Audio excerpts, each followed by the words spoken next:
Doctor Rajkumar ಅವರ ಜನ್ಮದಿನ ಅಂತ ಅಂದರೆ ಅದು ಒಂದು ವಿಶೇಷವಾಗಿ ಕನ್ನಡ ಸಿನಿಮಾಕ್ಕೆ ಸಂಬಂಧಪಟ್ಟಂಥ ಬಹಳ ವಿಶೇಷವಾದ ಒಂದು ಸಂದರ್ಭ ಅಂತ ನಾನು ಭಾವಿಸ್ಕೊಂಡಿದ್ದೇನೆ.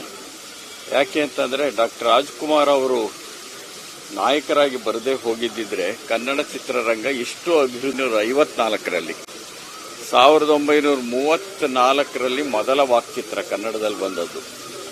34ರಿಂದ 1954ರವರೆಗೆ ಸುಮಾರು 70 ಸಿನಿಮಾಗಳಿಗಿಂತ ಹೆಚ್ಚು ಸಿನಿಮಾ ಕನ್ನಡದಲ್ಲಿ ಬಂದಿರಲಿಲ್ಲ.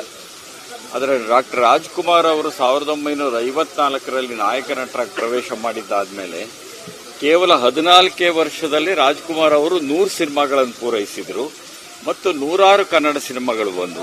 ಇದರ ಅರ್ಥ ಏನಂದ್ರೆ ರಾಜ್ಕುಮಾರ್ ಅನ್ನೋ ಹೆಸರು ಕನ್ನಡ ಚಿತ್ರಮಂದಿರ ಕನ್ನಡ ಸಿನಿಮಾಗಳಿಗೆ ನೋಡುವಂತ ಪ್ರೇಕ್ಷಕರನ್ನ ಕರ್ಕೊಂಡು ಬಂತು, ಕನ್ನಡ ಸಿನಿಮಾದ ಅಭಿವೃದ್ಧಿ ಕಾರಣ ಆಯಿತು ಅಂತ. ಹಾಗಾಗಿ ಕನ್ನಡ ಸಿನಿಮಾದ ಅಭಿವೃದ್ಧಿ ಜೊತೆಗೇನೆ ರಾಜ್ಕುಮಾರ್ ಅವರ ಹೆಸರು ಬಂದಿರೋದು ಒಂದು ಕಡೆ. ಆದರೆ ಇನ್ನೊಂದು ಕರ್ನಾಟಕದ ಸಮಾಜಕ್ಕೆ ಒಬ್ಬ ಕಲಾವಿದ ಹೇಗಿರಬೇಕು ಅಂತ ತೋರಿಸಿಕೊಟ್ಟವರು ರಾಜ್ಕುಮಾರ್ ಅವರು. ಅವರ ನಡೆ ನೈತಿಕತೆ, ನುಡಿ ನೈತಿಕತೆ ಎಲ್ಲರಿಗೂ ಮಾದರಿ.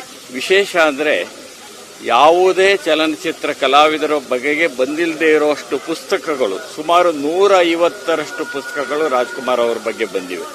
ಇದು ರಾಜ್ಕುಮಾರ್ ಅವರ ಹೆಗ್ಗಳಿಕೆ. ಅವರ ಜನ್ಮದಿನ ಇದೆಯಲ್ಲ, ಈ ಸಂದರ್ಭದಲ್ಲಿ ಅವರ ನೆನಪನ್ನ ಮಾಡಿಕೊಳ್ತಾ ಇಡೀ ಕನ್ನಡ ನಾಡಿಗೆ ಶುಭಾಶಯಗಳನ್ನು ಹೇಳಕ್ಕೆ ಇಷ್ಟಪಡ್ತೇನೆ.